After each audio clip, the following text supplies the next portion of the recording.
3:17 a.m. The clock on my nightstand glows red like an accusation. My phone screen lights up an email notification. I already know what it says before I even swipe. We regret to inform you. Third rejection this month. The electricity bill sits next to it, unopened but not forgotten. I know exactly what's inside. I've been doing the math in my head for weeks, rearranging numbers that refuse to cooperate. POV, you're sitting in a studio apartment that suddenly feels like a tomb. That this isn't working. That maybe you're not enough. That everyone else seems to have figured out some secret you missed the memo on. I pulled a blanket tighter around my shoulders even though it's not cold. It's that kind of naked feeling, not physical, but spiritual.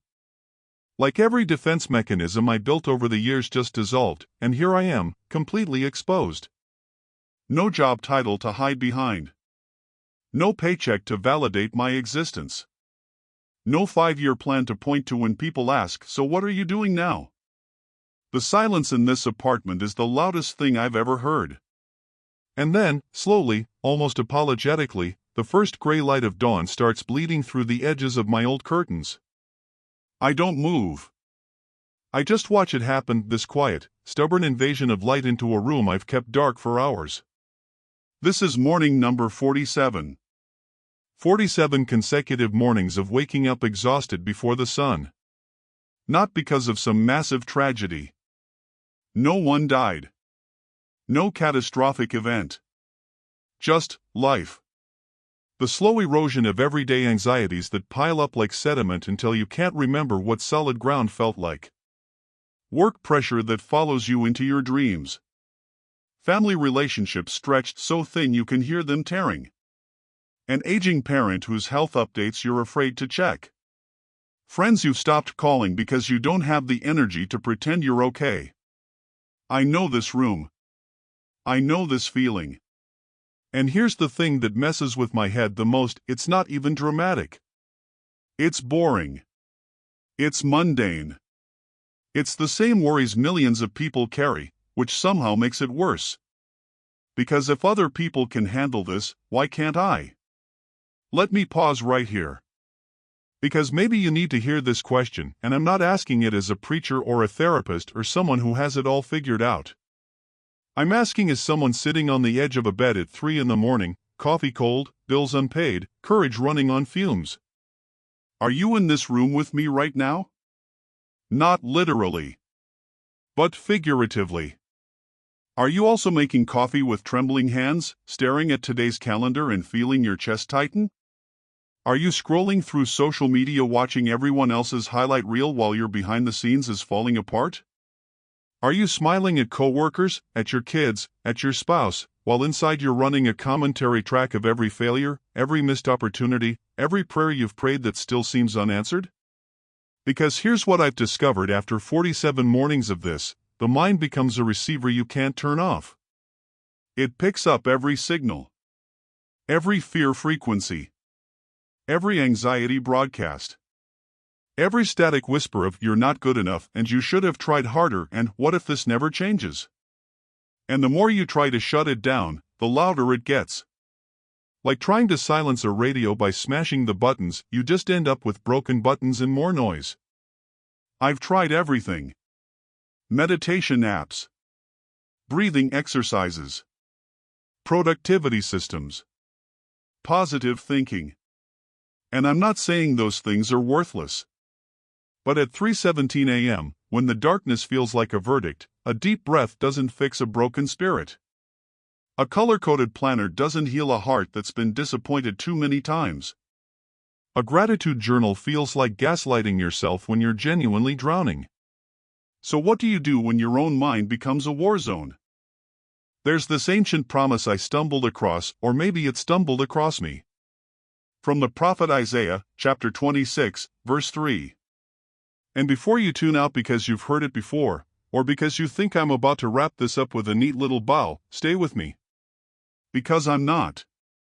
The verse says, "You will keep in perfect peace those whose minds are steadfast, because they trust in you." Perfect peace. Not partial peace.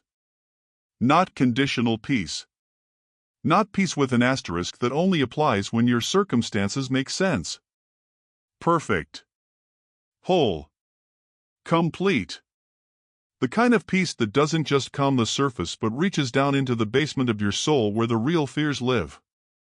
And I'll be honest, when I first read that, I almost laughed. Perfect peace? My mind isn't steadfast.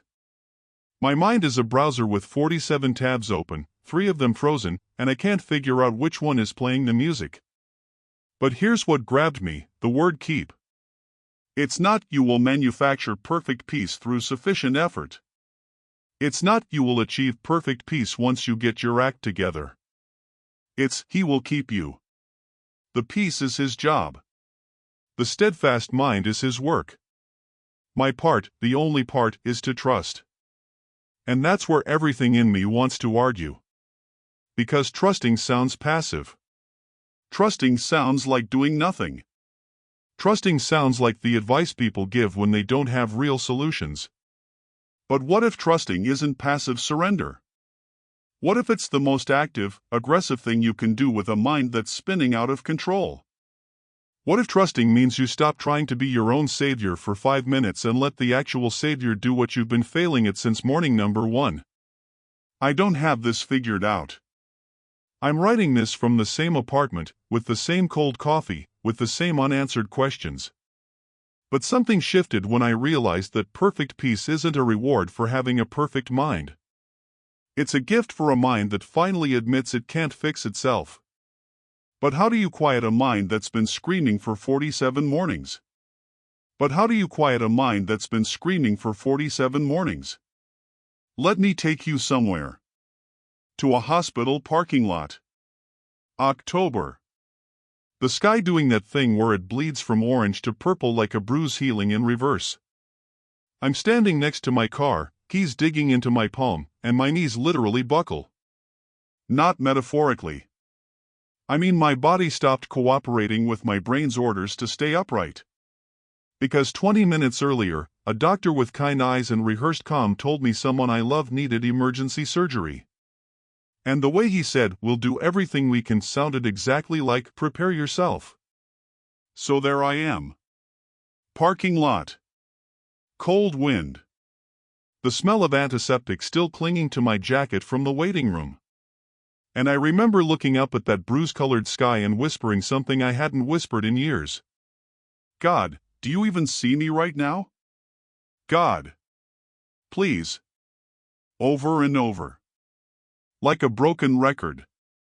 Like a child who forgot all the fancy words and just remembered how to cry. That was my prayer. And here's the thing nobody tells you about being a responsible adult who also happens to believe in God. Somewhere along the way, I picked up this toxic idea that worrying equals loving. That if I'm not losing sleep, I must not care enough. That anxiety is just another word for being a good daughter, a good friend, a good provider. I actually believed that. For years. I believed that letting go meant abandoning ship. That surrendering control was the same thing as giving up. That if I stopped running the simulations in my head, every worst-case scenario, every conversation I might need to have, every bill I might not be able to pay, the whole thing would collapse. My family. My future.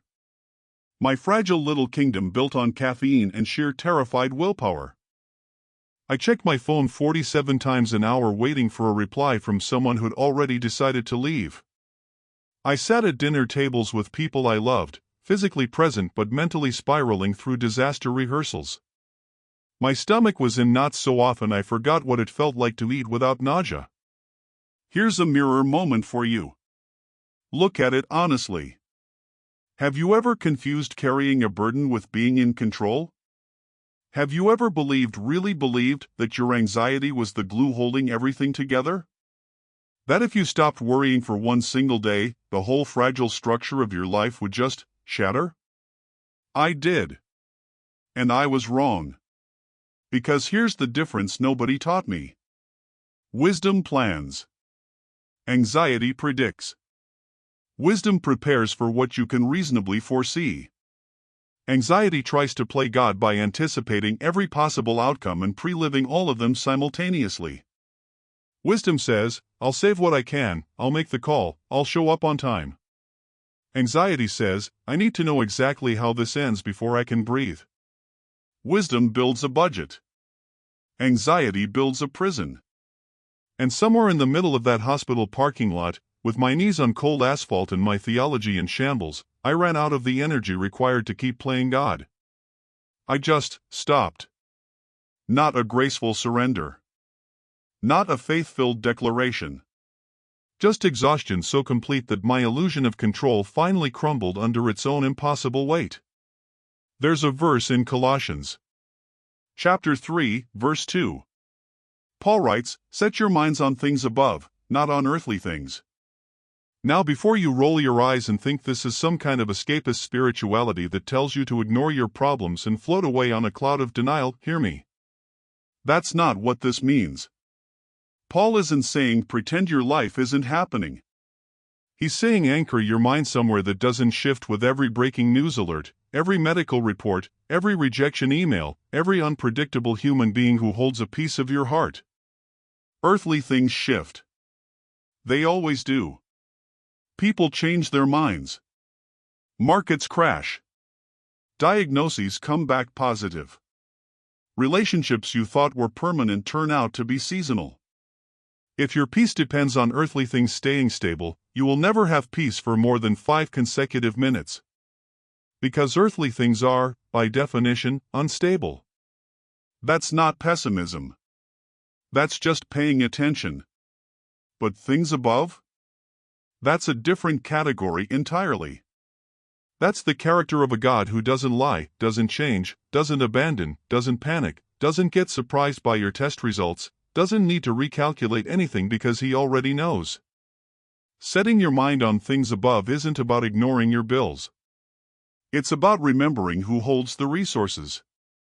It's not about pretending the surgery isn't happening. It's about trusting the surgeon of surgeons while you wait. And here's the memorable truth I need you to hear, the one that rearranged something deep in my chest when I finally understood it. Worry is praying for what you don't want to happen. Every time you rehearse disaster, you're making a faith declaration. You're just declaring the wrong kingdom. You're setting your mind on worst-case scenarios and calling it being realistic, when what you're really doing is building an altar to your own fear and worshiping there at 3 a.m. I didn't learn this in a Bible study. I learned it on my knees in a parking lot with mascara wrecked and a heart that had finally run out of the strength to pretend I was fine. And that moment, that ugly, undignified, completely unscripted moment, wasn't my failure. It was my first real step toward sanity. Because when I had no more control to grasp, I finally had empty hands. And empty hands can receive something. Empty hands can open. Empty hands can stop strangling outcomes and start reaching for the only one who actually knows how this story ends. That whisper in the parking lot. God. Please. It wasn't theological. It wasn't polished. It was the most honest prayer I've ever prayed. And in that whisper, something shifted, but the real battle was just beginning. My mind belongs to God and His peace leads me today. Here's what nobody told me about declarations of faith: they don't change the circumstance. The rejection email still sits in your inbox. The medical report still has that word on it you wish wasn't there. The relationship is still fractured. The bank account still has less than you need. Saying my mind belongs to God doesn't rewrite your external reality in the next 60 seconds. But it changes where you're standing inside that reality.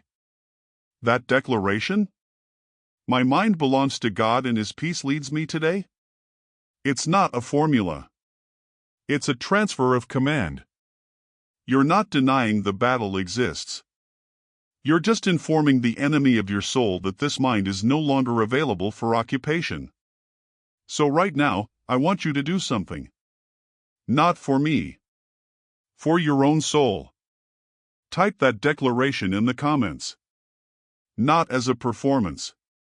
Not as a superstition. As a milestone. A marker in the timeline of your life where you decided that today, this ordinary Tuesday or Thursday or whatever day it is, your mind stops being a playground for panic and starts being a sanctuary for the presence of God. Don't overthink it. Just type it. My mind belongs to God and His peace leads me today. I'll wait. Father, I come to you not as someone strong. I come as a child who is exhausted. My hands are still shaking. My heart still has questions. Parts of me still doubt, still wonder if you're actually paying attention, still struggle to believe that peace is possible when so much feels impossible. But I'm choosing to come anyway. I surrender my decisions to you, the ones I don't know how to make, the crossroads I've been standing at for months, the choices that feel too heavy for any human to carry alone. I surrender my relationships, the ones that are fractured, the ones where I've said the wrong thing or stayed silent when I should have spoken, the ones where love used to flow easily and now feels like pushing water uphill. I surrender my finances, the bills I haven't opened, the numbers that don't add up, the anxiety that hits every time I check my bank account, the fear that there won't be enough. I surrender my sleepless nights, the hours between 2 and 4 a.m. when my mind races through every worst-case scenario, when I replay conversations I can't change, when I imagine futures that haven't happened and probably never will. I surrender the emails I haven't answered, the tasks I keep postponing, the weight of everything unfinished that presses on my chest like a stone. Father, I surrender my fears about my children, the choices they're making, the paths they're walking, the dangers I can't protect them from no matter how much I want to. I surrender my fears about my aging parents, their health, their fragility, the phone calls I dread receiving. I surrender the future I can't control, the past I can't rewrite, and the present moment that often feels like more than I can handle. And here's where I need to pause. Because earlier I told you about that cold cup of coffee. The one sitting on my nightstand at 3:17 a.m. while I stared at a rejection email and an unopened electric bill. That coffee was a symbol of everything neglected, my own needs, my own soul, my own peace. I saw it as evidence that I was failing at life, failing at faith, failing at holding it all together. But God showed me something different. That cold coffee wasn't evidence of failure. It was evidence that I was still alive. Still breathing. Still waking up to new mornings. Still being given another day to try again. That cup of cold coffee, it's proof that mercy woke me up this morning when despair could have kept me in bed. It's proof that God's faithfulness doesn't depend on my ability to keep my coffee hot or my life together. And here's the mirror moment I need you to catch. Right now, as you're listening, God isn't asking you to have all the answers. He's not demanding that you figure everything out before you come to Him. He's not waiting with crossed arms and a disappointed look because you didn't pray sooner or believe harder or struggle less. He's just waiting for you to come. As you are. Messy. Doubting. Exhausted. Honest. You don't have to clean up your theology before you approach Him. You don't have to resolve your doubts before you speak His name. You don't have to manufacture a faith you don't feel. You just have to come. With your shaking hands. With your racing mind. With your cold coffee and your unopened bills and your unresolved questions. That's the gospel. That's the good news. Not that we are strong enough to reach God, but that God is loving enough to reach us. Not that we have perfect peace figured out, but that peace Himself, Jesus, has came to dwell in the middle of our chaos. So let me leave you with this memorable truth. Write it down. Put it somewhere you'll see it tomorrow morning before your feet touch the floor. Peace is not the absence of storms. Peace is the presence of God inside the storm. You don't get peace when all your problems are solved. You get peace when you know who is holding your problems. Isaiah 26 verse 3 says God will keep in perfect peace those whose minds are stayed on Him. Not those whose lives are perfect. Not those whose circumstances are easy. Not those who never doubt or struggle or fail. Those whose minds are stayed on Him. Anchored. Tethered.